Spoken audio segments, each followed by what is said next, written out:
We are near Orderville, Utah, in a little canyon. We are out here today to look for Septarian nodules, and I must say, this is a little bit of a difficult place to get to. The lifted Subaru could not make it in, and we hiked in. Not too far, but we did hike a bit further than usual. Yeah, I think that's that's fair. If you don't know what a Septarian nodule is, it is kind of looks like a mud ball, and on the inside of it we have yellow, maybe yellow to orange calcite, some of which will be fluorescent. Not always fluorescent, but mostly fluorescent. In this ravine, which is state trust land, we should be able to find them. We've already found some exploded ones. You do have to have a state trust lands permit. There'll be links on the website if you want to go get a rockhounding permit. I'm quite confident we'll be able to find a couple of things out here. This locality exactly has been mentioned in literature starting in 1972 is my earliest reference point that I could find. So, pretty confident we're going to be able to find something. It's a cool September day, and well, we're going to walk around and we're going to hopefully find some complete nodules that we can take back to the shop and cut. See Sarah walking down into the ravine. And I said there's exploded ones up here. Like that, right? Piece of calcite, just like that right there. I don't really want that. We're looking for complete balls. To give you an idea, the road getting in here that we would have had to have driven on had some off camber, like maybe like that, portions where the one side of it had like a 24-inch deep hole, like a knee-deep hole. So if you want to drive all the way in, be prepared with quite the capable vehicle, like a lifted Jeep on 37s type capable. Or you're hiking.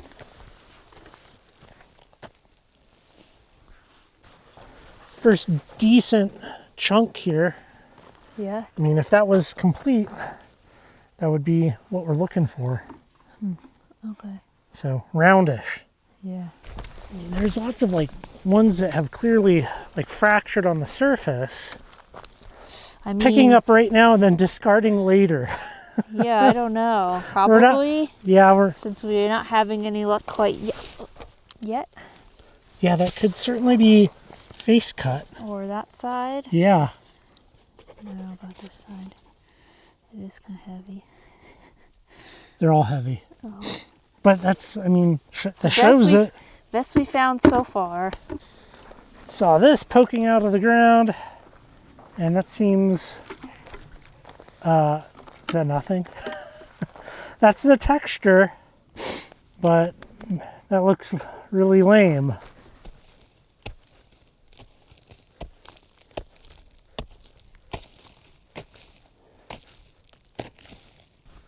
I think a face cut on this one is pretty good. You can see that calcite in there.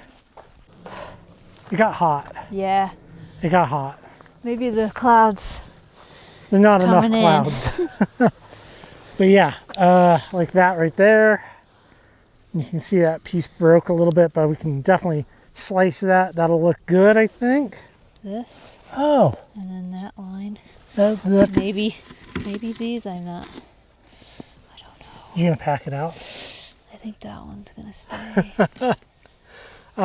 It's shady in there. Let's go get in some shade. It's gonna go to the shade. Let's see, is this a complete one right here? No. There's a lot in here that are very like smashed up, which is a shame. That one's really very flat, but it doesn't look like one. You could just break it now. No. Break nothing. Maybe like look up here. I don't understand, Sarah. Like, did this naturally break? We've seen so many. It can't be people breaking every single big thing out here. Yeah. It's got to be natural. It must just be really fragile. Or it's like, are they sitting out here and water penetrates the mud ball and then it freezes and it cracks it? Yeah, but that's a lot of freezing and cracking, but I don't know, how many years would that take? I think I see something round up here. Yeah, I would look up that way. I see several round things. What's this right here? Look at that. Oh. Oh. Got me. Sarah. I don't know about that. That's like cutting a little cap. Yeah. You want to look at it? You gotta pick it up though. Yeah, I don't think that's a bring home. I found a golf ball. This has ended up being a little bit more difficult than what I anticipated. We're hiking further, finding things that are barely whole, but there's a ton of it here. So then the question is, what should the strategy be at a place like this? Because you start to dig down, you don't hit any rock. You just hit like sand everywhere. So where are the nodules actually coming from? They're clearly here. You're looking at some of them that are broken. It's hard to know. You found a golf ball out here. I'll bring it back. Yeah. It looks new. That's how? How is there a golf ball out here? Helicopter golfing. You know, maybe if you have helicopter money, that's a thing that you could actually do. I mean, what's the odds you hit someone? Extremely low. The golf ball is ridiculous. Yeah, what's Sarah working on here? Let's see here.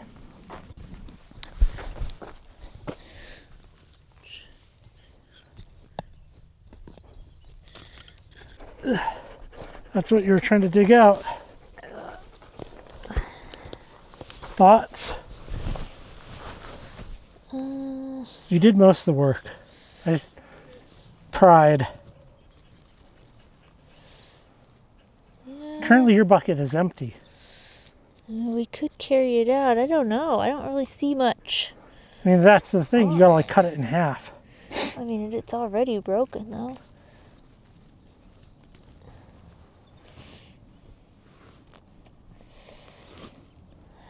I don't know. I mean, it's got that. That side's got some, but it's not very much. I'm gonna walk back. You think about it.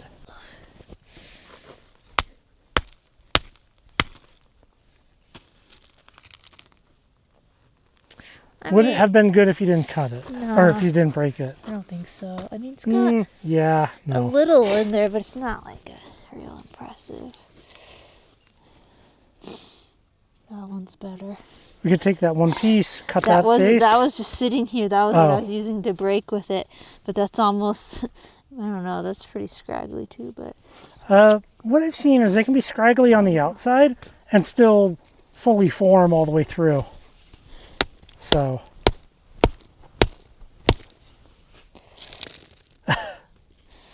That's why we see the exploded ones.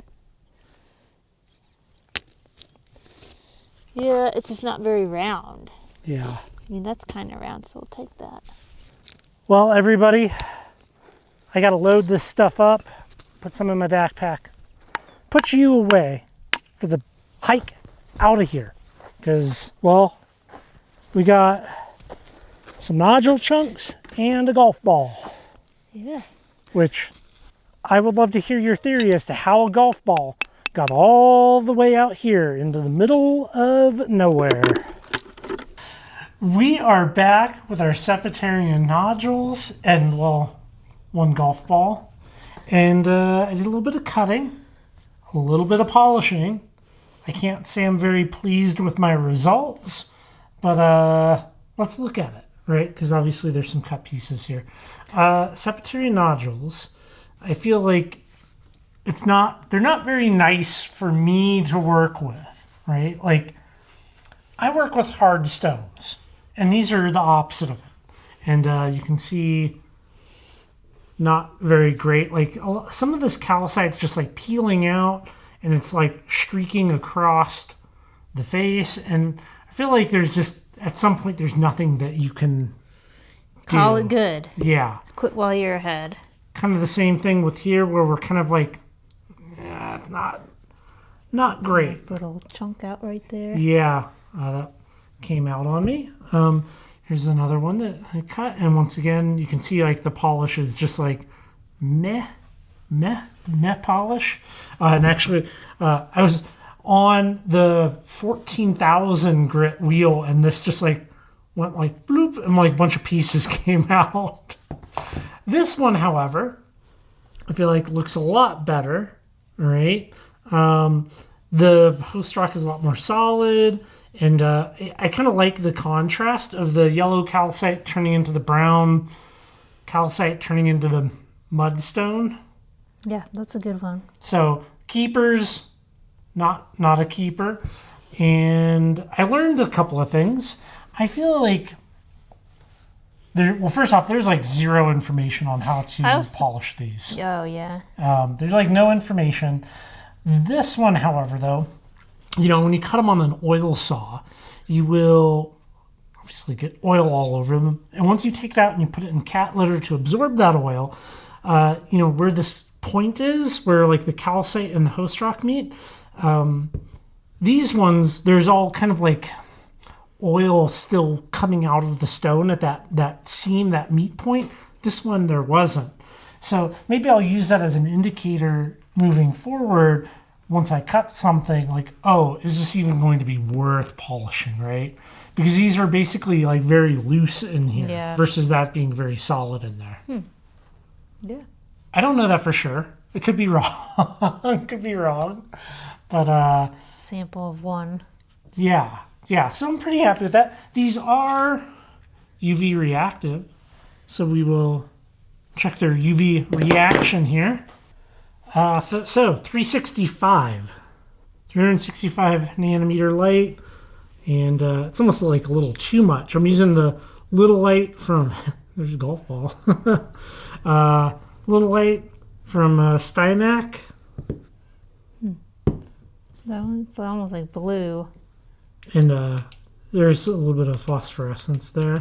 Blue, but then that's orange on the outside. That's some sort of something else. Mostly because of its you're looking at the rough. And then let's do midwave. Kind of the same reaction, a little more mild, right? Still kind of blue. And shortwave, very little reaction. That one looks kind of neat when you really highlight the kind of where the mud rock meets the calcite. Mm-hmm. Okay. So that's what we got. A little bit of a learning experience going out there. It's a difficult place to drive to. You got to hike in. Yeah. Our dog hurt her leg. Yeah. And we didn't get the very best rocks to show for it. Although I do think like this one, I'm pretty happy with that, Medium quality polish, I would say. Medium. I think it's good. I do not have much experience with the soft rocks polishing, so. I was surprised that they're not being. It was harder than I was expecting it to be to get them. Find anything. Yeah. After showing you all of this, let me show you one other Septarian nodule. So the Orderville area is not the only place to get Septarian nodules in Utah. There's many other places, and here is one that was given to me by my friend Bert, and I have yet to cut it because I kind of want to cut it like, it's kind of like a big pancake, right? I want to cut it down that orientation. But this did not come from the Orderville area. And it seems a lot more well-formed, I guess. Like there's less, at least external cracks in the mud ball. So we're going to have to probably go find some more nodules. I'm kind of okay going back to Orderville, or not going back to Orderville, and go to some of the more central Utah places. Yeah. So if you have a gone and collected some Septarian nodules and you've polished them, please share your polishing process with me, because I did this one up to 14,000 grit diamond, and I don't know what the next stage would be. Obviously, there's always a concern with calcite that any type of liquid polish, like a cerium, tin oxide, ZAM, whatever you have, it's going to like get in there, and you're only going to get it out by breaking this. Don't do that. Yeah. Any other thoughts on heading out to Orderville? Collect some nodules? Oh, I'm glad we got at least one good one, and I don't know, those look like they'll probably break apart, but you could always give them a shot at some point. I think I will. In the meantime, we'll keep this one. Hey everybody, if you liked this video, subscribe, throw a like on it. I appreciate it. Most of you are not subscribed here on the channel, so if you could do that, that'd be great. All right, I will catch you in the next video.